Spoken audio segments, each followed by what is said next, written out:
In the heart of Willow Pond, where the cattails danced in the breeze and dragonflies shimmered like tiny rainbows, lived a little duck named Daisy.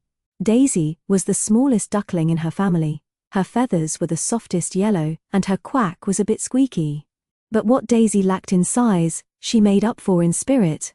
Every spring, all the ducks of Willow Pond gathered for the Great Duck Parade, a day full of splashing, singing, and silly games.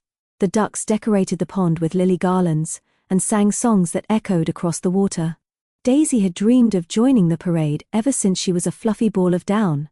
But this year was special. For the first time ever, Daisy was old enough to march. She woke up before sunrise, her feathers all fluffed with excitement. "Today's the day," she chirped to her brother, Puddle. Puddle yawned. "You'll do great, Daisy. Just remember to stay in line." Daisy nodded proudly, but her little webbed feet were already tapping with excitement. When the parade began, the band of frogs croaked out a bouncy tune on their lily pad drums. The swans glided gracefully at the front, and behind them came the duck families, all in neat rows. Daisy tried her best to waddle in time, but her feet kept splashing too big. Splish! Splosh! Splat! "Oops, sorry," she giggled, accidentally splattering a nearby turtle. The turtle blinked and grinned. "March on, little quacker." The crowd of forest animals cheered as the ducks paraded past. The rabbits waved. The squirrels clapped, and even the fish popped their heads out to see. Everything was going perfectly, until Daisy noticed something shiny floating far across the pond. It was a silver ribbon, one of the decorations that had blown away. "Oh no!" Daisy gasped. "That ribbon belongs on the grand float." Without thinking twice, Daisy paddled out of line and swam toward the ribbon. She flapped her wings and splashed her feet, determined to catch it before it drifted away.